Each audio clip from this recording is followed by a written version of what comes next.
So yan, magandang gabi. So yan, gabi ngayon dito. So, eto na yung mga nagre-request sa akin na kung pwede daw makita yung loob ng Powerhouse 250 AC/DC TIG welding machine. So yan, eto na, binuksan ko na para sa inyo. So, ang rason kung bakit ko to binuksan kasi nasira to. So, na-overuse na ata kasi sobrang pa 2 years na rin naman to sa akin. Tapos kanina talagang digmaan yung welding kanina dito sa mags na ni-repair natin. So yan, binutas yan. Ay, nabutas pala. So yan, tapos pagkatapos ng weld niyan, biglang nagloko tong welding na to. So nagkaroon tayo ng pagkakataon para buksan to. So yan, so sabihin ko na rin sa inyo yung naging sira para in case mangyari din naman sa inyo ito. So yan, bali ang nangyari, hindi na tumataas yung ano niya to. Yung ampere niya. So yun ampere. So yan, so bali may foot pedal tong ano natin, welding. So okay na. Yan, tumataas na naman siya. So yan. So bali ang nangyari, ito yung naging sira niya. Nasira na yung mechanism sa akin. Yung circuit ng yung pulse, yung 2T, 4T. So bali ang ginawa ko, since hindi ko naman talaga ginagamit yung knob na tong 6 na to, ang ginawa ko, binaypas ko na lang siya. Ginawa ko na lang siyang manual gamit yung foot pedal at saka yung mano-mano na ampere. So yan, nahanap natin yung circuit. So yan, so kung mangyari to sa inyo in the future, kontakin nyo lang ako at ituturo ko sa inyo kung alin bang 6 na wire net ay itong wire na 6 na kailangan i-jumper para ma-bypass itong mga knob na to. So yan, in-explain ko lang kung bakit natin ito binuksan. So dito na tayo sa mga pyesa niya sa loob. So yan, ayan yung mga laman niya. So buksan ko lang yung flashlight para makita nyo. So yan, ayan yung mga capacitor niya. Ito yung circuit ng high frequency. Yan, makita nyo, nakita nyo nag-spark yun. Yun o, yun o, yung ayan,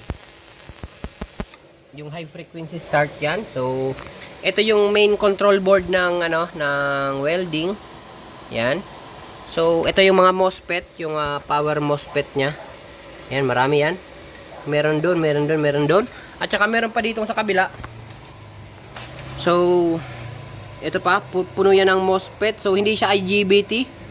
So ito namang sa pinakababa, kasi kanina talagang didiscover ko na yung mga parts ng bawat sector niya kasi nga nagka-problema to. So kailangan natin i-troubleshoot. So ito yung nagko-control ng AC balance sa AC mode. Yan, ito. Yan.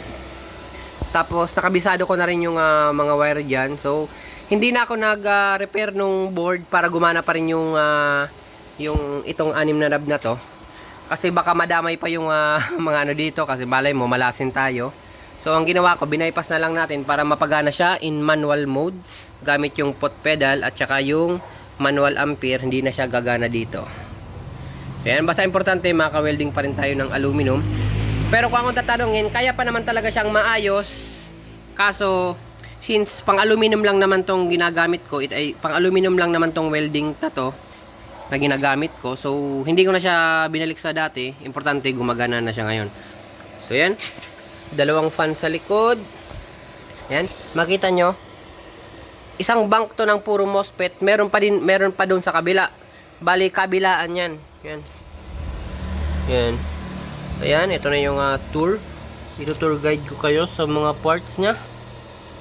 So yan, kwento nyo, yung nagsasabing wala naman daw siyang laman. So yan, punong-puno yan ng laman. Halos 25 kilos to. Yan, dito ulit tayo. Tingnan nyo kung gaano kadami yung power transistor nya, yung mga MOSFET nya. So yan, ayan yung coil of wires. Yan, dito yung pinutulan ko kanina. So yan, bali yung naging problema nya, ito lang yung solution na ginawa ko. Nag-jumper lang ako ng 6 na wire para ma-bypass itong mga putang inang knob na to. Pina-stress ako nito kanina. So yan, bali ang hindi na nito gagana, ulitin ko, itong 6 na knob. Ito gagana pa rin to kasi separate ang circuit niyan. Kahit isang board siya, separate circuit yung post flow tsaka AC balance. So, gagana pa rin to. Gagana pa rin to. Itong dalawa ang hindi nagagana. At saka ito. So, yan. So, yan. Ito na. Hanggang dito lang naman kasi para lang naman to sa mga nagre-request kung ano ang laman ng Powerhouse AC/DC TIG welding machine. So, yan. Thank you.